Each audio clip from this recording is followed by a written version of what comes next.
रात के 10 बजे थे। युवक बालकनी में खड़ा था और दूर आसमान के सितारों को देख रहा था।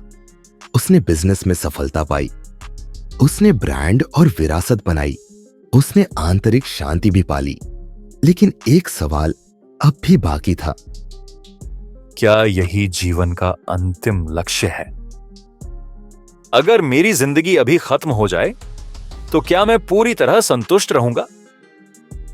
अंत में कौन सी चीज इंसान को सबसे ज्यादा संतोष देती है? अब उसे यह सीखना था कि जिंदगी में अंतिम संतोष कैसे मिलता है। अगली सुबह युवक प्रोफेसर के पास पहुंचा और पूछा, सर, मैंने बहुत कुछ सीख लिया, सफलता, विरासत, शांति, लेकिन फिर भी लगता है कि कुछ बाकी है। जिंदगी में असली संतोष कैसे पाया जाए? प्रोफेसर मुस्कुराए और एक मोमबत्ती जलाई। फिर उन्होंने युवक से पूछा, अगर इस मोमबत्ती की लौ धीरे धीरे बुझने लगे तो क्या यह संतुष्ट होगी? युवक ने सोचा और कहा, शायद अगर इसने अंधेरे में किसी को रोशनी दी हो।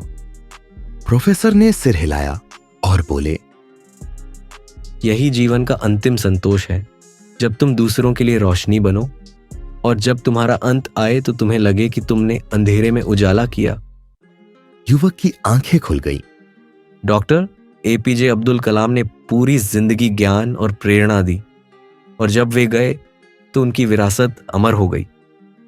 महात्मा गांधी ने कहा था, संतोष तभी मिलेगा जब तुम्हारी जिंदगी किसी और के लिए कुछ अच्छा कर सके। स्वामी विवेकानंद ने सिर्फ ज्ञान ही नहीं बांटा, बल्कि लाखों लोगों को आत्मविश्वास और जीवन का उद्देश्य भी दिया। असली संतोष तब मिलता है जब तुम अपने जीवन से दूसरों का जीवन बदल सको। युवक ध्यान से सुन रहा था। प्रोफेसर ने समझाया, एक संतोष सिर्फ पाने से नहीं, देने से आता है। अगर तुम पूरी दुनिया की दौलत भी कमा लो, लेकिन किसी की मदद न कर सको तो अंत में खाली हाथ जाओगे। उदाहरण के लिए, नारायण मूर्ति इन्फोसिस ने अपनी संपत्ति का एक बड़ा हिस्सा शिक्षा और समाज सेवा में लगाया। दूसरा, जीवन का सबसे बड़ा संतोष तब आता है जब तुम दूसरों के चेहरे पर खुशी देखो। जब तुम किसी की जिंदगी में बदलाव लाते हो तो वह खुशी तुम्हारे अंदर तक जाती है। उदाहरण के लिए, मां टेरेसा ने हजारों जिंदगियों को छुआ और यही उनके जीवन का सबसे बड़ा संतोष था।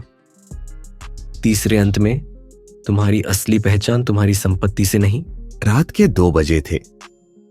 युवक बिस्तर पर लेटा था, लेकिन नींद नहीं आ रही थी। उसने अपनी अब तक की यात्रा को याद किया। उसने बिजनेस बनाया, उसने ब्रांड और विरासत खड़ी की, उसने शांति और संतोष भी पा लिया। लेकिन एक सवाल अब भी बाकी था।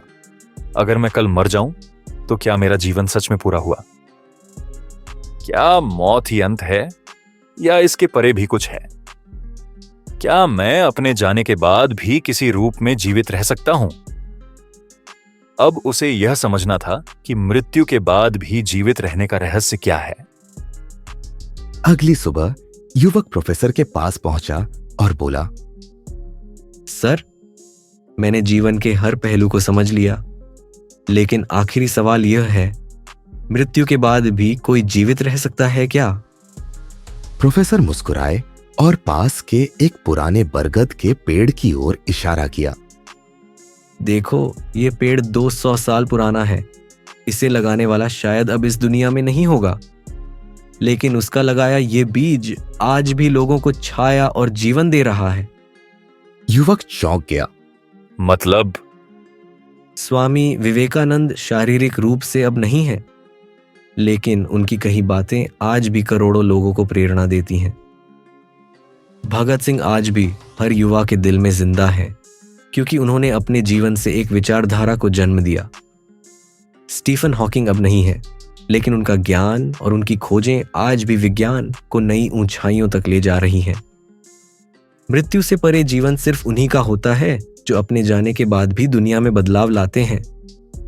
युवक ध्यान से सुन रहा था। प्रोफेसर ने समझाया, एक, तुम शरीर से नहीं अपने विचारों से अमर होते हो। शरीर एक दिन मिट जाएगा, लेकिन तुम्हारे विचार, तुम्हारा ज्ञान और तुम्हारा योगदान पीढ़ियों तक रहेगा। उदाहरण के लिए, महात्मा गांधी के विचार आज भी पूरी दुनिया में शांति और अहिंसा का प्रतीक है। 2. अगर तुमने किसी की जिंदगी को बदला तो तुम हमेशा जिंदा रहोगे। अगर तुम्हारे काम ने किसी की जिंदगी में बदलाव लाया तो तुम्हें कोई कभी नहीं भूलेगा। उदाहरण के लिए, डॉक्टर, शिक्षक, लेखक, वैज्ञानिक, ये लोग अपने योगदान के कारण अमर हो जाते हैं। तीसरी असली अमरता कर्म में होती है। लोग तुम्हारे नाम को भूल सकते हैं, लेकिन अगर तुम्हारे कर्म महान हैं तो वे इतिहास में अमर रहेंगे। उदाहरण के लिए, रानी लक्ष्मीबाई का नाम सिर्फ इसलिए जीवित नहीं है कि वे झांसी की रानी थीं, बल्कि इसलिए कि उन्होंने अपना जीवन स्वतंत्रता संग्राम के लिए समर्पित कर दिया। अब युवक को समझ आ गया। अगर मुझे मृत्यु के बाद भी जीवित रहना है तो मुझे अपने विचारों और कर्मों से अमर बनना होगा। अगर मैं दूसरों की जिंदगी में बदलाव लाऊंगा तो मैं हमेशा के लिए जिंदा रहूंगा। अब से मेरा हर कदम सिर्फ मेरे लिए नहीं, बल्कि आने वाली पीढ़ियों के लिए भी होगा। अब उसने ठान लिया कि वह ऐसा जीवन जिएगा जिससे उसकी उपस्थिति सिर्फ उसके शरीर तक सीमित न रहे, बल्कि उसके विचारों और कार्यों में अमर हो जाए। प्रोफेसर ने अब मुस्कुराकर पूछा, अब तुमने मृत्यु से परे जीवन का रहस्य जान लिया, लेकिन अगला सवाल यह है, क्या सिर्फ अमृता ही अंतिम लक्ष्य है या कुछ और भी है? युवक ने चौंक कर पूछा। मतलब? प्रोफेसर बोले, कल बताऊंगा आत्मज्ञान का अंतिम रहस्य। लेसन। मृत्यु के बाद भी जीवित वही रहता है जिसने अपने विचार और कर्मों से दुनिया में बदलाव लाया। तुम्हारी असली पहचान तुम्हारा शरीर नहीं, बल्कि तुम्हारे द्वारा छोड़ा गया प्रभाव है। अगर तुम किसी की जिंदगी को बेहतर बना सकते हो तो तुम अमर हो सकते हो। अगली कथा, आत्मज्ञान का अंतिम रहस्य। रात के 3 बजे थे। युवक पहाड़ की चोटी पर खड़ा था। उसने सब कुछ पा लिया था, सफलता, सम्मान, विरासत, शांति, संतोष। लेकिन अब भी एक सवाल बाकी था। मैं कौन हूं? क्या सिर्फ मेरा नाम, मेरा शरीर और मेरी पहचान ही मेरी सच्चाई है? क्या जीवन, मृत्यु और अमरता के परे भी कोई गहरा सत्य है? अब उसे यह अंतिम रहस्य समझना था। आत्मज्ञान क्या है? अगली सुबह युवक प्रोफेसर के पास पहुंचा और बोला, सर, मैंने सब कुछ समझ लिया। सफलता, संतोष, मृत्यु के बाद जीवन। लेकिन अब भी एक सवाल बाकी है। मैं सच में कौन हूं? प्रोफेसर मुस्कुराए और पास के एक शांत झील की ओर इशारा किया। देखो, पानी बिल्कुल शांत है। इसमें झांको। क्या तुम अपना प्रतिबिंब देख सकते हो? युवक ने झील में देखा और बोला, हाँ सर, साफ दिख रहा है। प्रोफेसर ने अब झील में एक पत्थर फेंका। पानी में लहरें उठी और प्रतिबिंब धुंधला हो गया। अब देखो, क्या तुम्हें अपना चेहरा साफ दिख रहा है? युवक ने जवाब दिया, नहीं सर, अब लहरों की वजह से सब धुंधला हो गया। प्रोफेसर मुस्कुराए और बोले, यही जीवन की सच्चाई है। जब तुम्हारा मन अशांत होता है तो तुम्हें अपना असली स्वरूप नहीं दिखता, लेकिन जब मन शांत हो जाता है तब तुम देख पाते हो कि तुम वास्तव में कौन हो। युवक को पहली बार आत्मज्ञान का एहसास हुआ। गौतम बुद्ध को तब आत्मज्ञान हुआ जब उन्होंने अपने मन की सारी बेचैनी छोड़कर भीतर की शांति को पाया। स्वामी विवेकानंद ने कहा था, तुम शरीर नहीं, आत्मा हो। जब तुम इसे समझ लोगे तब सच्ची स्वतंत्रता पाओगे। श्री कृष्ण ने अर्जुन से कहा था, न यह शरीर तुम्हारी सच्चाई है, न यह नाम, तुम्हारी आत्मा ही तुम्हारी असली पहचान है। आत्मज्ञान तब आता है जब तुम अपने विचारों, भावनाओं और पहचान से परे जाकर अपनी सच्ची आत्मा को पहचानते हो। युवक ध्यान से सुन रहा था। प्रोफेसर ने समझाया, 1. आत्मज्ञान तब आता है जब तुम अपने विचारों और पहचान से ऊपर उठते हो। तुम्हारे नाम, पद, दौलत, रिश्ते, ये सब तुम्हारी असली पहचान नहीं है। उदाहरण के लिए, गौतम बुद्ध ने राजमहल छोड़ दिया क्योंकि उन्हें समझ आ गया था कि वे सिर्फ एक राजकुमार नहीं बल्कि उससे कहीं ज्यादा हैं। 2. जब तुम अपने मन को पूरी तरह शांत कर लेते हो तब तुम्हें अपनी आत्मा की झलक मिलती है। हर दिन ध्यान और आत्मचिंतन से ही तुम अपने असली स्वरूप को समझ सकते हो। उदाहरण, महर्षि पतंजलि ने योग के जरिए आत्मज्ञान को सबसे बड़ा सत्य बताया। 3. जब तुम खुद को पहचान लेते हो तब तुम्हारी सारी चिंता, भय और असुरक्षा खत्म हो जाती है। जब तुम समझ लेते हो कि तुम सिर्फ यह शरीर नहीं बल्कि शुद्ध चेतना हो, तब तुम अमृता को अनुभव कर सकते हो। उदाहरण, श्री कृष्ण ने गीता में कहा, आत्मा न जन्म लेती है न मरती है, वह सदा अविनाशी है। अब युवक को समझ आ गया। अगर मैं खुद को सिर्फ अपने शरीर, नाम और पहचान से जोड़कर देखूंगा तो मैं हमेशा उलझा रहूंगा। अगर मैं अपने मन को शांत करूंगा तो मैं अपनी असली आत्मा को जान सकूंगा। अब से मैं बाहरी चीजों से ज्यादा अपने भीतर की सच्चाई को खोजूंगा। अब उसने ठान लिया कि वह हर दिन ध्यान, आत्मचिंतन और सेवा के माध्यम से आत्मज्ञान की ओर बढ़ेगा। प्रोफेसर ने अब मुस्कुराकर पूछा, अब तुमने आत्मज्ञान का अंतिम रहस्य समझ लिया, लेकिन अगला सवाल यह है, क्या आत्मज्ञान ही अंतिम लक्ष्य है या इससे भी आगे कुछ और है? युवक ने चौंक कर पूछा। मतलब? प्रोफेसर बोले, कल बताऊंगा। मोक्ष जीवन का अंतिम सत्य। अगली कथा, मोक्ष जीवन का अंतिम सत्य। रात के 4 बजे थे। युवक गंगा किनारे बैठा था। ठंडी हवा चल रही थी। पानी की लहरें धीरे धीरे किनारे से टकरा रही थी। उसने अपनी पूरी यात्रा को याद किया।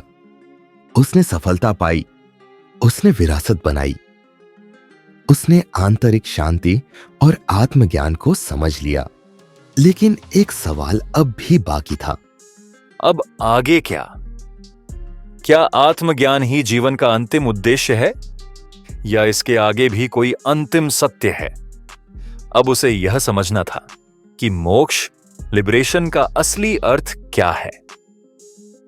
अगली सुबह युवक प्रोफेसर के पास पहुंचा और बोला, सर, मैंने आत्मज्ञान पा लिया, लेकिन अब मेरा मन पूछ रहा है, इसके बाद क्या? क्या आत्मज्ञान ही अंतिम लक्ष्य है या कुछ और भी है?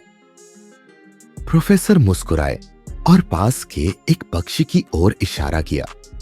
वह पक्षी पिंजरे में था। अगर इस पक्षी को हम आजाद कर दें तो क्या वह उड़ जाएगा? युवक ने कहा। हाँ, बिल्कुल।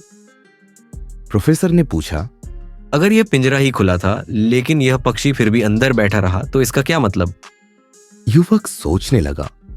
प्रोफेसर ने समझाया, मोक्ष का अर्थ यही है, जब तुम्हें पता चल जाए कि तुम पहले से ही आजाद हो, लेकिन तुम्हारे विचारों, इच्छाओं और अज्ञानता ने तुम्हें बांध रखा है। युवक की आंखें खुल गईं। गौतम बुद्ध को मोक्ष तब मिला जब उन्होंने अपने सारे मोह और इच्छाओं को छोड़ दिया और सच्ची स्वतंत्रता को पाया। श्री कृष्ण ने गीता में कहा, जो जीवन और मृत्यु के बंधनों से मुक्त हो जाता है वही मोक्ष को प्राप्त करता है। आदि शंकराचार्य ने कहा था, तुम पहले से ही मुक्त हो, बस तुम्हें इस सच्चाई को पहचानना है। मोक्ष का मतलब मृत्यु के बाद स्वर्ग जाना नहीं। मोक्ष का मतलब है कि तुम अभी और इसी पल पूरी तरह स्वतंत्र हो जाओ। युवक ध्यान से सुन रहा था। प्रोफेसर ने समझाया, पहला मोक्ष का पहला चरण सभी इच्छाओं और मोह से मुक्त हो जाना। जब तक तुम कुछ पाने की इच्छा करोगे तब तक तुम कभी मुक्त नहीं हो सकते। उदाहरण के लिए, बुद्ध ने अपने सारे सुख सुविधाओं को छोड़ दिया और तभी उन्हें असली शांति मिली। दूसरा मोक्ष का चरण अहंकार, ईगो को छोड़ देना। जब तक मैं का अस्तित्व रहेगा तब तक तुम मोक्ष को नहीं पा सकते। उदाहरण के लिए, श्री कृष्ण ने अर्जुन को गीता में यही सिखाया कि अहंकार को त्याग कर अपने कर्तव्य को निभाओ। तीसरा मोक्ष का चरण साक्षी भाव, ऑब्जर्विंग एवरीथिंग में जीना। जब तुम सब कुछ देखो, अनुभव करो, लेकिन उसमें बंधो नहीं, तब तुम सच्ची मुक्ति पाते हो। उदाहरण, योगी और संत हमेशा दुनिया में रहते हैं, लेकिन किसी भी चीज से बंधे नहीं होते। अब युवक को समझ आ गया। मोक्ष मृत्यु के बाद नहीं, बल्कि जीवन में ही प्राप्त किया जा सकता है। अगर मैं अपनी इच्छाओं, मोह और अहंकार से मुक्त हो जाऊं, तो मैं इसी जीवन में मोक्ष पा सकता हूं। अब से मैं इस दुनिया में रहूंगा, लेकिन किसी भी चीज से बंधा नहीं रहूंगा। अब उसने ठान लिया कि वह हर दिन खुद को और अधिक स्वतंत्र बनाएगा और अपनी आत्मा को पूरी तरह मुक्त करेगा। प्रोफेसर ने अब मुस्कुराकर पूछा, अब तुमने मोक्ष को समझ लिया, लेकिन अगला सवाल यह है, अगर सब कुछ छोड़ देना ही मोक्ष है, तो जीवन को जीने का सही तरीका क्या है? युवक ने चौंक कर पूछा। मतलब? प्रोफेसर बोले, कल बताऊंगा सच्ची मुक्ति के साथ जीने की कला। अगली कथा, सच्ची मुक्ति के साथ जीने की कला। सुबह के 5 बजे थे। युवक नदी किनारे ध्यान में बैठा था। अब उसने मोक्ष का रहस्य समझ लिया था। इच्छाओं से मुक्त हो जाओ, अहंकार छोड़ दो, जीवन को एक साक्षी की तरह देखो। लेकिन एक सवाल अभी भी बाकी था। अगर सब कुछ छोड़ देना ही मोक्ष है, तो फिर जीवन का क्या मतलब है? क्या मुक्ति का मतलब जंगल में चले जाना और सब त्याग देना है? अगर मैंने सब कुछ छोड़ दिया, तो क्या मैं सच में जी पाऊंगा? अब उसे यह सीखना था कि मुक्ति के साथ सही तरीके से कैसे जिया जाए। अगली सुबह युवक प्रोफेसर के पास पहुंचा और बोला, सर, मैंने मोक्ष को समझ लिया, लेकिन अब मेरा सवाल यह है, अगर सब कुछ छोड़ देना ही मुक्ति है, तो फिर इस जीवन को कैसे जीऊं? प्रोफेसर मुस्कुराए और पास के बगीचे में उसे एक कमल का फूल दिखाया। देखो, यह फूल कहां खिला है? युवक ने कहा। कीचड़ में। प्रोफेसर बोले, यही मुक्ति का सही तरीका है। तुम दुनिया में रहो, जीवन जियो, लेकिन उसे बंधे मत रहो। युवक चौंक गया। श्री कृष्ण गीता में कहते हैं, कर्तव्य करो लेकिन उसमें बंधो मत, यही असली मुक्ति है। गौतम बुद्ध ने ज्ञान प्राप्त करने के बाद दुनिया को नहीं छोड़ा, बल्कि लोगों को जागरूक करने के लिए जीवन जिया। स्वामी विवेकानंद ने ध्यान किया, आत्मज्ञान पाया, लेकिन फिर भी समाज की सेवा में अपना जीवन समर्पित कर दिया। सच्ची मुक्ति का मतलब दुनिया से भागना नहीं, बल्कि उसमें रहते हुए उससे ऊपर उठना है। युवक ध्यान से सुन रहा था। प्रोफेसर ने समझाया, एक मुक्ति का मतलब त्याग नहीं, संतुलन है।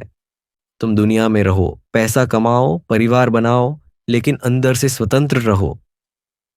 उदाहरण, राजा जनक को विदेह कहा जाता था क्योंकि वे राजा होकर भी पूरी तरह मुक्त थे।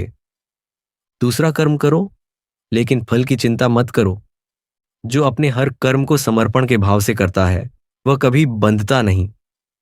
उदाहरण, श्री कृष्ण ने अर्जुन को यही सिखाया, तुम युद्ध करो लेकिन अहंकार मत रखो। तीसरा, जीवन को एक खेल की तरह देखो। जो इसे सीरियसली लेता है वह दुखी होता है, जो इसे एक लीला की तरह देखता है वह मुक्त हो जाता है। उदाहरण, श्री कृष्ण ने जीवन को लीला कहा क्योंकि वे सब कुछ करते थे, लेकिन कुछ भी उन्हें बांध नहीं सकता था। अब युवक को समझ आ गया। मुक्ति का मतलब दुनिया से भागना नहीं, बल्कि उसमें रहते हुए भी भीतर से आजाद रहना है। अगर मैं बिना बंधे कर्म करूंगा, तो मैं इसी जीवन में मुक्त हो जाऊंगा। अब से मैं पूरी तरह जीऊंगा, लेकिन किसी भी चीज में बंधा नहीं रहूंगा। अब उसने ठान लिया कि वह ध्यान और कर्म के संतुलन में रहेगा, पूरी दुनिया में रहेगा, लेकिन दुनिया उसे छू भी नहीं पाएगी। प्रोफेसर ने अब मुस्कुराकर पूछा, अब तुमने समझ लिया कि मुक्ति के साथ कैसे जिया जाए, लेकिन अगला सवाल यह है, अगर जीवन एक खेल है, तो इसे जीतने का सही तरीका क्या है? युवक ने चौंक कर पूछा। मतलब? प्रोफेसर बोले, कल बताऊंगा। जीवन के खेल को जीतने की अंतिम रणनीति। अगली कथा, जीवन के खेल को जीतने की अंतिम रणनीति। सुबह के 7 बजे थे। युवक एक खेल मैदान में बैठा था और बच्चों को क्रिकेट खेलते हुए देख रहा था। हर खिलाड़ी मैदान में पूरी ऊर्जा के साथ खेल रहा था। कुछ जीत रहे थे, कुछ हार रहे थे, कुछ रन बना रहे थे, कुछ आउट हो रहे थे। युवक ने सोचा, अगर जीवन भी एक खेल है तो इसे जीतने का सही तरीका क्या है? क्या सिर्फ मेहनत करने से जीत मिलती है? क्या कुछ नियम हैं जो इस खेल में सफलता की गारंटी देते हैं? अब उसे यह समझना था कि जीवन के खेल को कैसे खेलें और कैसे जीतें। अगली सुबह युवक प्रोफेसर के पास पहुंचा और बोला, सर, आपने कहा कि जीवन एक खेल है, लेकिन इस खेल को जीतने का सही तरीका क्या है? प्रोफेसर मुस्कुराए और एक शतरंज की बिसात उसके सामने रख दी। फिर उन्होंने पूछा, अगर तुम इस खेल को जीतना चाहते हो तो सबसे जरूरी चीज क्या है? युवक सोचने लगा और बोला। सही चाल चलना। प्रोफेसर हंसे और बोले, सिर्फ सही चाल ही नहीं, सही रणनीति भी। युवक चौंक गया। MS धोनी ने क्रिकेट को सिर्फ एक खेल की तरह नहीं बल्कि एक रणनीति की तरह खेला, इसलिए वे कैप्टन कूल बने। वॉरेन बफेट ने निवेश को सिर्फ पैसों का खेल नहीं समझा बल्कि एक दीर्घकालिक योजना की तरह अपनाया, इसलिए वे दुनिया के सबसे महान निवेशकों में से एक बने। श्री कृष्ण ने महाभारत में सिर्फ युद्ध नहीं लड़ा बल्कि सही रणनीति और समय की ताकत का इस्तेमाल किया, और इसीलिए पांडव विजयी हुए। जीवन के खेल में सिर्फ ताकतवर नहीं बल्कि बुद्धिमान खिलाड़ी जीतते हैं। युवक ध्यान से सुन रहा था। प्रोफेसर ने समझाया, पहला खेल को समझो फिर खेलो। अगर तुमने जीवन के खेल के नियम ही नहीं समझे तो तुम कभी नहीं जीत पाओगे। उदाहरण के लिए, बिजनेस में सफल लोग पहले बाजार को समझते हैं, फिर कदम उठाते हैं। दूसरी, सही समय पर सही चाल चलो। जो खिलाड़ी जल्दबाजी करता है वह अपनी ही चाल से मात खा जाता है। उदाहरण, महाभारत में श्री कृष्ण ने अर्जुन को तब युद्ध करने के लिए कहा जब समय सही था। तीसरा, धैर्य रखो लेकिन मौके को मत छोड़ो। जो खिलाड़ी मैदान में धैर्य रखता है और सही समय पर हमला करता है वही जीतता है। उदाहरण के लिए, एलोन मस्क ने 10 साल तक स्पेसएक्स और टेस्ला पर मेहनत की और जब समय सही आया तो वे दुनिया के सबसे बड़े इनोवेटर बन गए। अब युवक को समझ आ गया। अगर जीवन एक खेल है तो इसे सिर्फ मेहनत से नहीं बल्कि सही रणनीति से जीता जा सकता है। अब से मैं अपने हर कदम को सोच समझकर उठाऊंगा। अब मैं अपनी जिंदगी को किसी आम खिलाड़ी की तरह नहीं बल्कि एक मास्टर गेम प्लेयर की तरह जीऊंगा। अब उसने ठान लिया कि वह हर दिन अपने लक्ष्य की ओर सही रणनीति के साथ बढ़ेगा और जीवन के खेल को पूरी तरह जीतेगा। प्रोफेसर ने अब मुस्कुराकर पूछा, अब तुमने समझ लिया कि जीवन के खेल को कैसे खेलना है, लेकिन अगला सवाल यह है, क्या जीत ही सब कुछ है या कुछ और भी जरूरी है? युवक ने चौंक कर पूछा। मतलब? प्रोफेसर बोले, कल बताऊंगा। जीतने के बाद क्या? अगली कथा, जीतने के बाद क्या। युवक पहाड़ की चोटी पर खड़ा था। वह अपनी पूरी यात्रा को याद कर रहा था। उसने सफलता पाई, उसने विरासत बनाई, उसने आत्मज्ञान और मोक्ष को समझ लिया। उसने जीवन को एक खेल की तरह खेलकर जीत लिया। लेकिन अब वह सोचने लगा, अब आगे क्या? अगर मैंने जीत लिया तो फिर जीवन का अगला उद्देश्य क्या है? क्या जीत ही अंतिम लक्ष्य है या इसके बाद भी कुछ और है? अब उसे यह समझना था कि जीतने के बाद जीवन को कैसे जिया जाए। अगली सुबह युवक प्रोफेसर के पास पहुंचा और बोला, सर, मैंने जीवन के खेल को जीत लिया। लेकिन अब सवाल यह है कि इसके बाद क्या? क्या बस यही अंत है? प्रोफेसर मुस्कुराए और युवक को एक पुराने पर्वतारोही की कहानी सुनाई। एक पर्वतारोही ने दुनिया की सबसे ऊंची चोटी माउंट एवरेस्ट फतह कर ली। जब वह चोटी पर पहुंचा तो उसने सोचा, अब आगे क्या? तब उसे एहसास हुआ कि असली जीत सिर्फ चोटी पर पहुंचना नहीं थी। असली जीत थी उस अनुभव को दुनिया के साथ बांटना, ताकि दूसरे लोग भी अपनी चोटी तक पहुंच सकें। युवक चौंक गया। डॉक्टर एपीजे अब्दुल कलाम ने सिर्फ वैज्ञानिक बनकर संतोष नहीं किया, बल्कि अपनी सीख को लाखों युवाओं तक पहुंचाया। सचिन तेंदुलकर ने क्रिकेट जीतकर ही नहीं रुका, बल्कि अब वह नई पीढ़ी को प्रेरित कर रहा है। गौतम बुद्ध को आत्मज्ञान मिला, लेकिन उन्होंने उसे खुद तक सीमित नहीं रखा। उन्होंने पूरी दुनिया को इसका मार्ग दिखाया। जीतने के बाद असली काम शुरू होता है, दूसरों को जीतने में मदद करना। युवक ध्यान से सुन रहा था। प्रोफेसर ने समझाया, एक, जब तुम जीत जाओ तो दूसरों को आगे बढ़ने में मदद करो। अगर तुमने सफलता पाई लेकिन उसे दूसरों के साथ साझा नहीं किया तो वह अधूरी रह जाएगी। उदाहरण के लिए एलोन मस्क स्पेस एक्सप्लोरेशन में आगे बढ़ा, लेकिन अब वह पूरी मानवता को दूसरे ग्रहों पर बसाने की सोच रहा है। दूसरी, तुम्हारी असली विरासत वही होगी जो तुम दूसरों को देकर जाओगे। जो ज्ञान, अनुभव और प्रेरणा तुम दूसरों तक पहुंचाओगे, वही तुम्हें हमेशा के लिए जिंदा रखेगा।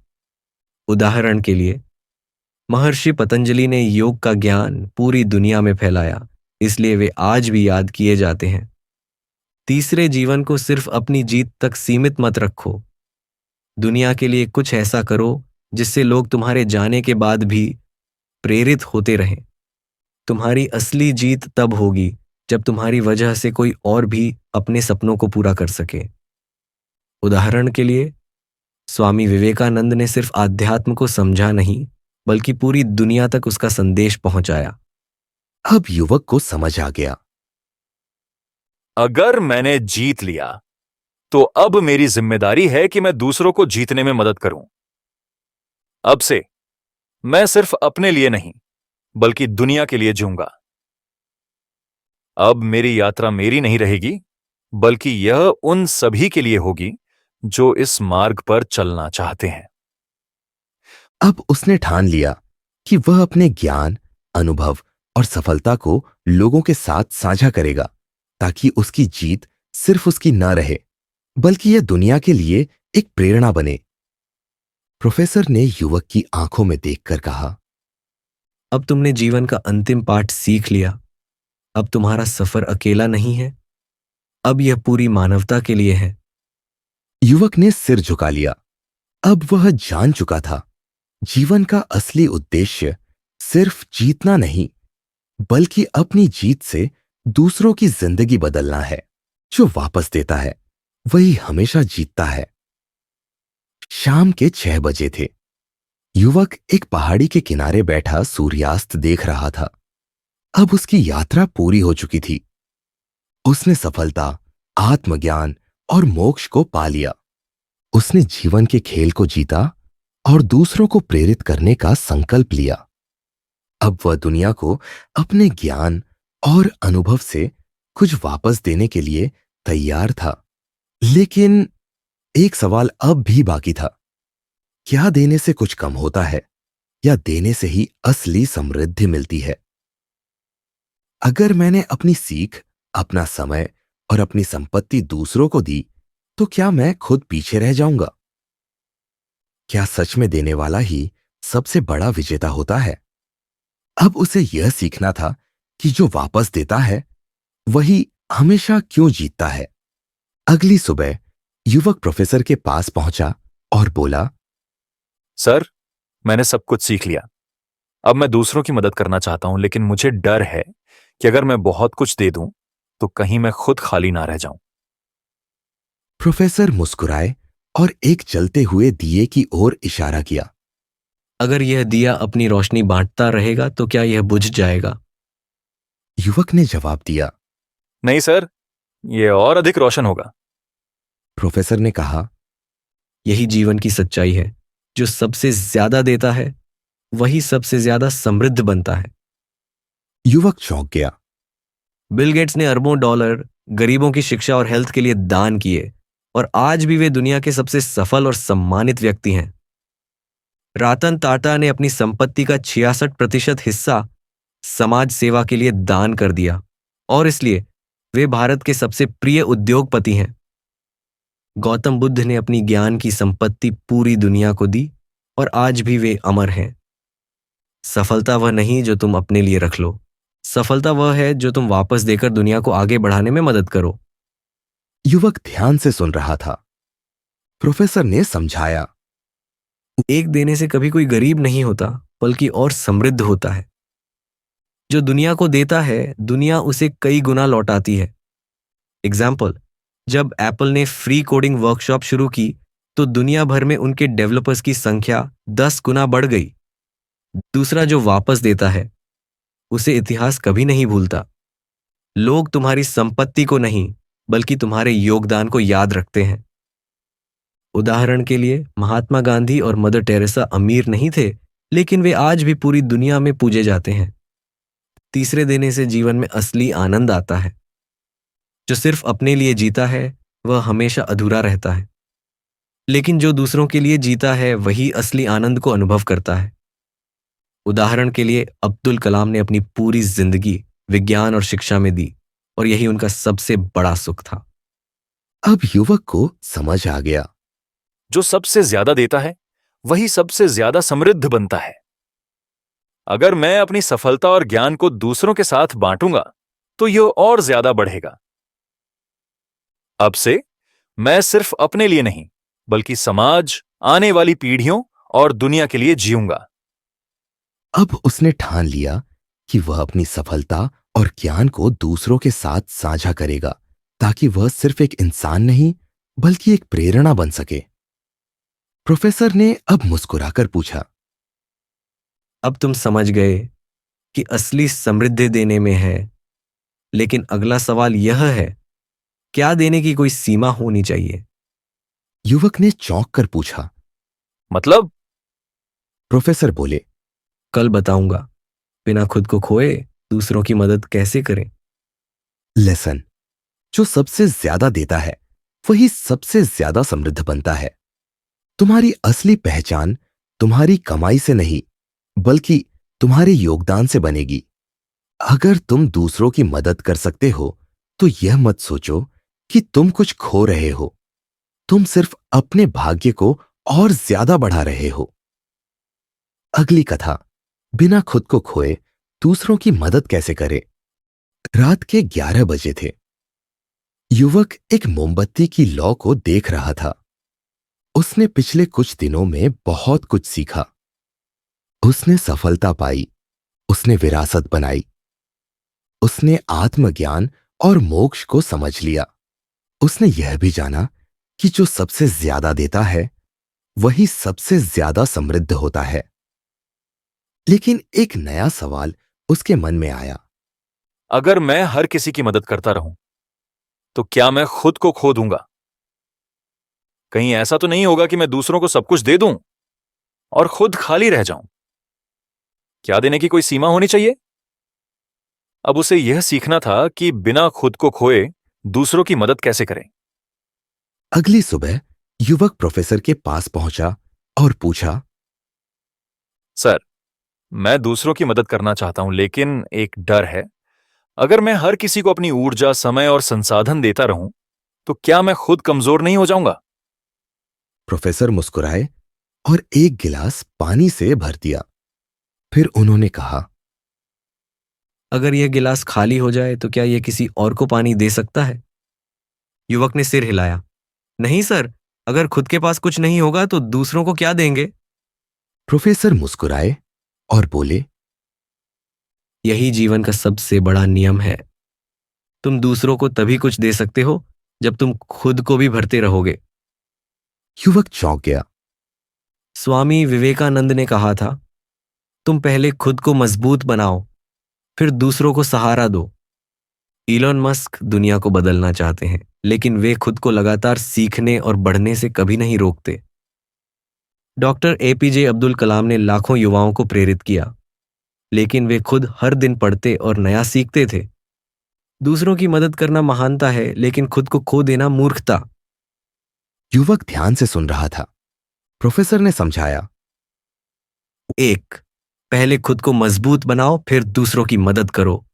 अगर तुम खुद कमजोर हो तो तुम दूसरों को कैसे सहारा दोगे? एग्जाम्पल, हवाई जहाज में जब ऑक्सीजन मास्क गिरता है तो सबसे पहले तुम्हें खुद मास्क पहनना होता है, फिर दूसरों की मदद करनी होती है। 2. बिना किसी सीमा के मत दो, सोच समझकर दो। हर किसी को देने की जरूरत नहीं, बल्कि सही जगह और सही लोगों को देना जरूरी है। उदाहरण के लिए बिल गेट्स हर जरूरतमंद को पैसे नहीं देते, बल्कि शिक्षा और रिसर्च में निवेश करते हैं, जिससे लाखों लोगों को फायदा होता है। 3. अपना संतुलन बनाए रखो। अगर तुम दूसरों की मदद करते करते खुद को भूल जाओगे तो यह किसी के लिए फायदेमंद नहीं होगा। उदाहरण के लिए महात्मा गांधी ने अपने स्वास्थ्य, ध्यान और आत्मचिंतन का संतुलन बनाए रखा, जिससे वे लंबे समय तक समाज की सेवा कर सके। अब युवक को समझ आ गया। अगर मुझे दूसरों की मदद करनी है तो पहले खुद को भी समृद्ध बनाना होगा। अब से मैं अपनी ऊर्जा और संसाधन सही तरीके से उपयोग करूंगा। अब मैं खुद को भी मजबूत बनाऊंगा और दूसरों की मदद भी करूंगा, लेकिन बिना खुद को खोए। अब उसने ठान लिया कि वह सही संतुलन के साथ दूसरों की मदद करेगा, ताकि उसकी रोशनी हमेशा जलती रहे। प्रोफेसर ने अब मुस्कुराकर पूछा। अब तुम समझ गए कि बिना खुद को खोए दूसरों की मदद कैसे करनी है, लेकिन अगला सवाल यह है, क्या हर किसी की मदद करनी चाहिए? युवक ने चौंक कर पूछा। मतलब? प्रोफेसर बोले। कल बताऊंगा किसकी मदद करनी चाहिए और किसकी नहीं। लीडरशिप में सबसे जरूरी चीज क्या होती है? रात के 11 बजे थे। युवक अपनी खिड़की से बाहर देख रहा था। वह समझ चुका था कि एक सच्चे लीडर के पास मजबूत सिद्धांत, ऊंचा विजन और धैर्य होना चाहिए। उसे यह भी पता था कि सच्चा लीडर सिर्फ खुद आगे नहीं बढ़ता, बल्कि दूसरों को भी ऊपर उठाता है। लेकिन अब एक आखिरी सवाल बचा था। अगर लीडरशिप में इतनी सारी चीजें जरूरी हैं, तो इनमें से सबसे जरूरी क्या है? क्या विजन सबसे जरूरी है? क्या आत्मविश्वास सबसे बड़ा गुण है? या कुछ और ऐसा है जो एक लीडर को सबसे महान बनाता है? अब उसे यह समझना था कि लीडरशिप में सबसे जरूरी चीज क्या होती है। अगली सुबह युवक प्रोफेसर के पास पहुंचा और पूछा। सर, मैंने लीडरशिप के कई गुण समझ लिए, लेकिन क्या इनमें से कोई एक चीज सबसे जरूरी है? प्रोफेसर मुस्कुराए और पास के गांव की ओर इशारा किया। अगर एक राजा अपने राज्य में एक बड़ा किला बना ले, लेकिन जनता की परवाह न करे, तो क्या वह महान राजा कहलाएगा? युवक ने सिर हिलाया। नहीं सर, अगर वह अपनी जनता का ध्यान नहीं रखेगा तो लोग उसे छोड़ देंगे। प्रोफेसर बोले। यही लीडरशिप का सबसे बड़ा रहस्य है। सबसे जरूरी चीज विश्वास, ट्रस्ट है। युवक चौंक गया। महात्मा गांधी को लोग इसलिए फॉलो करते थे क्योंकि उन्हें उन पर अटूट विश्वास था। रतन टाटा पर लोग इसलिए भरोसा करते हैं क्योंकि वे कभी अपने सिद्धांतों से समझौता नहीं करते। नरेंद्र मोदी हो, बैरक ओबामा हो या इलॉन मस्क, इन सभी को दुनिया ने इसलिए फॉलो किया क्योंकि लोगों को उन पर विश्वास था। अगर लोग तुम पर विश्वास नहीं करते तो वे तुम्हारी बातें सुनेंगे भी नहीं। युवक ध्यान से सुन रहा था। प्रोफेसर ने समझाया। 1. अगर लोग तुम पर भरोसा करते हैं तो वे तुम्हारे लिए सब कुछ करने को तैयार रहेंगे। अगर लोग तुम्हारी नियत और ईमानदारी पर विश्वास करते हैं तो वे तुम्हारे पीछे पूरी ताकत से खड़े रहेंगे। एग्जाम्पल, जब स्टीव जॉब्स ने आईफोन लॉन्च किया तो लोगों ने आंख बंद करके उस पर भरोसा किया। दूसरा विश्वास बनता है सच बोलने और सही करने से। अगर तुम झूठे वादे करोगे या सिर्फ अपने फायदे के लिए काम करोगे तो लोग जल्दी ही तुमसे दूर हो जाएंगे। एग्जाम्पल, जब टाटा ग्रुप ने कहा कि वे एथिक्स से कभी समझौता नहीं करेंगे तो लोग उन पर आंख बंद करके भरोसा करने लगे। तीसरा, विश्वास बनाए रखना सबसे कठिन काम होता है। एक बार अगर विश्वास टूट जाए तो उसे वापस पाना लगभग नामुमकिन हो जाता है। एग्जाम्पल, जब नोकिया ने अपने ग्राहकों की जरूरतों को नजरअंदाज किया तो लोग धीरे धीरे उस पर से विश्वास खो बैठे। अब युवक को समझ आ गया। अगर लोग मुझ पर विश्वास करेंगे तो मैं सच्चा लीडर बन पाऊंगा। अब से मैं सिर्फ बोलूंगा नहीं, बल्कि ऐसा काम करूंगा जिससे लोग मुझ पर भरोसा करें। अब मेरी हर चीज का आधार सिर्फ मेरा विजन नहीं होगा, बल्कि मेरा विश्वास होगा। अब उसने ठान लिया कि वह ऐसा लीडर बनेगा जिस पर लोग आंख बंद करके भरोसा कर सकें। प्रोफेसर ने अब मुस्कुराकर पूछा, अब तुम समझ गए कि लीडरशिप में सबसे जरूरी चीज विश्वास है। लेकिन अगला सवाल यह है, विश्वास को हमेशा बनाए कैसे रखा जाए? युवक ने चौंक कर पूछा। मतलब? प्रोफेसर बोले, कल बताऊंगा। विश्वास को कभी टूटने मत दो। अगली कथा, विश्वास को कभी टूटने मत दो। सुबह के 6 बजे थे। युवक एक पहाड़ की चोटी पर खड़ा था। सूरज की पहली किरणें आसमान को सुनहरा बना रही थी। उसने अपनी पूरी यात्रा को याद किया। उसने सफलता और असफलता को समझा।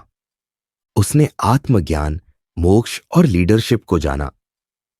उसे यह भी पता चल गया कि सच्चे लीडर का सबसे बड़ा धन विश्वास होता है। लेकिन अब एक आखिरी सवाल उसके मन में था। अगर मेरी सफलता सिर्फ मेरे जीते जी ही रहे तो इसका क्या फायदा? क्या कोई ऐसा तरीका है जिससे मेरी सोच, मेरे काम और मेरा योगदान मेरे जाने के बाद भी जिंदा रहे? कैसे मैं ऐसी विरासत, लेगेसी छोड़ सकता हूं जो कभी खत्म ना हो? अब उसे यह समझना था कि एक ऐसी विरासत कैसे बनाई जाए जो समय के साथ और भी बढ़ती जाए। अगली सुबह युवक प्रोफेसर के पास पहुंचा और बोला, सर, मैंने सब कुछ सीख लिया, लेकिन मेरी आखिरी जिज्ञासा यह है कि मैं ऐसी विरासत कैसे छोड़ूं जो मेरे जाने के बाद भी बनी रहे। प्रोफेसर मुस्कुराए और पास के एक बगीचे की ओर इशारा किया। अगर कोई किसान एक पेड़ लगाता है तो क्या वह उसके जीवन काल में ही अपना सबसे बड़ा आकार लेता है? युवक ने सोचा और कहा, नहीं सर, वह धीरे धीरे बढ़ता है और कई पीढ़ियों तक फल देता रहता है। प्रोफेसर बोले, यही एक सच्ची विरासत होती है जो सिर्फ तुम्हारे लिए नहीं बल्कि आने वाली पीढ़ियों के लिए भी कुछ छोड़ जाए। युवक चौंक गया। डॉक्टर एपीजे अब्दुल कलाम अब इस दुनिया में नहीं है, लेकिन उनके विचार और प्रेरणा आज भी लाखों युवाओं का मार्गदर्शन कर रही है। स्टीव जॉब्स आज नहीं है, लेकिन उनकी बनाई कंपनी और उनका विजन आज भी दुनिया को प्रभावित कर रहा है। स्वामी विवेकानंद का शरीर मिट गया, लेकिन उनकी शिक्षाएं और विचार आज भी करोड़ों लोगों को आगे बढ़ने की प्रेरणा दे रहे हैं। अगर तुम्हारी विरासत सिर्फ तुम्हारे नाम तक सीमित है तो वह खत्म हो जाएगी, लेकिन अगर वह किसी विचार, योगदान या बदलाव में बदल जाए तो वह अमर हो जाएगी। युवक ध्यान से सुन रहा था। प्रोफेसर ने समझाया, 1. अपनी सोच को इतना बड़ा बनाओ कि वह तुम्हारे जाने के बाद भी जिंदा रहे। अगर तुम सिर्फ अपने लिए सोचोगे तो तुम्हारी पहचान एक दिन मिट जाएगी, लेकिन अगर तुम पूरी दुनिया के लिए सोचोगे तो तुम्हारा नाम हमेशा याद रखा जाएगा। उदाहरण, महात्मा गांधी सिर्फ एक नेता नहीं थे, उन्होंने पूरी दुनिया को अहिंसा और सत्याग्रह का पाठ सिखाया। 2. अपने ज्ञान को लोगों के साथ बांटो। अगर तुमने कुछ सीखा है तो उसे अपने तक मत रखो, उसे दूसरों तक पहुंचाओ। एग्जाम्पल, जब डॉक्टर एपीजे अब्दुल कलाम ने हजारों बच्चों को विज्ञान और सफलता की सीख दी तो उनकी विरासत हमेशा के लिए अमर हो गई। 3. कुछ ऐसा बनाओ जो तुम्हारे जाने के बाद भी दुनिया को बेहतर बनाता रहे। अगर तुमने कोई सिस्टम, कोई स्कूल, कोई संगठन या कोई ऐसा मिशन शुरू किया जो लोगों की मदद करता रहे तो वह कभी खत्म नहीं होगा। एग्जाम्पल, जामशेदजी टाटा ने सिर्फ बिजनेस नहीं बनाया बल्कि ऐसी इंडस्ट्रीज खड़ी की जिनसे लाखों लोग आज भी रोजगार पा रहे हैं। अब युवक को समझ आ गया। अगर मेरी जिंदगी सिर्फ मेरी सफलता तक सीमित रही तो यह अधूरी होगी। अगर मैं अपनी सोच, अपना ज्ञान और अपने योगदान को दूसरों तक पहुंचाऊंगा तो यह कभी खत्म नहीं होगा। अब से मेरा लक्ष्य सिर्फ सफल होना नहीं, बल्कि ऐसी विरासत बनाना होगा जो पीढ़ियों तक लोगों की मदद करती रहे। अब उसने ठान लिया कि वह अपने जीवन को सिर्फ अपने लिए नहीं, बल्कि दूसरों के लिए भी जिएगा, ताकि उसकी विरासत कभी खत्म ना हो। प्रोफेसर ने युवक की आंखों में देखकर कहा, अब तुम्हारी यात्रा पूरी हो चुकी है। अब तुम्हें दुनिया में जाकर अपनी विरासत बनानी है, ऐसी विरासत जो समय के साथ और बढ़ती जाए। युवक ने सिर झुका लिया। अब से मैं सिर्फ एक नाम नहीं बनूंगा, बल्कि एक विचार, एक प्रेरणा और एक बदलाव बनूंगा। लेसन, अगर तुम्हारी सोच सिर्फ तुम्हारे जीवन तक सीमित है तो वह खत्म हो जाएगी, लेकिन अगर वह पूरी दुनिया के लिए है तो वह अमर हो जाएगी। अपने ज्ञान, अनुभव और सीख को दूसरों तक पहुंचाओ ताकि वह हमेशा के लिए जिंदा रहे। एक ऐसी विरासत बनाओ जो तुम्हारे जाने के बाद भी दुनिया को बेहतर बनाती रहे। अब बारी तुम्हारी है। क्या तुम अपनी ऐसी विरासत बनाओगे जो कभी खत्म ना हो? तुमने इन 50 कहानियों को सिर्फ पढ़ा नहीं, बल्कि महसूस किया। तुमने हर उतार चढ़ाव को जिया, हर सीख को अपनाया और हर संदेश को अपने भीतर उतारा। लेकिन यह सिर्फ एक यात्रा नहीं थी, यह एक ट्रांसफॉर्मेशन था। यह एक सोच से महानता की ओर जाने वाली दिशा थी। यह तुम्हारी खुद की लेगेसी बनाने की शुरुआत थी। अब सवाल है, क्या तुम इसे यहीं खत्म कर दोगे या इसे आगे बढ़ाकर अपनी जिंदगी में लागू करोगे और दूसरों तक भी पहुंचाओगे? अब तुम्हारी बारी। कौन सा पैरेबल तुम्हारी जिंदगी में सबसे बड़ा बदलाव लाया? कमेंट करो और हमें बताओ। हम चाहते हैं कि तुम्हारी आवाज भी सुनी जाए। 3. तुम इस कम्युनिटी का हिस्सा कैसे बन सकते हो? सब्सक्राइब करो ताकि हर नई सीख और प्रेरणा तुम तक सबसे पहले पहुंचे। बेल आइकन दबाओ ताकि कोई भी नया अध्याय मिस ना हो। ट्रू फैंस के लिए, अगर तुम सच में इस सफर को अगले लेवल तक ले जाना चाहते हो तो हमारी स्पेशल कम्युनिटी का हिस्सा बनो। Details coming soon. अब एक आखिरी सवाल, तुम सिर्फ एक पाठक बनकर रहोगे या एक लीडर बनकर अपनी विरासत बनाओगे? टाइप आई एम रेडी अगर तुम इस सफर को आगे बढ़ाने के लिए तैयार हो।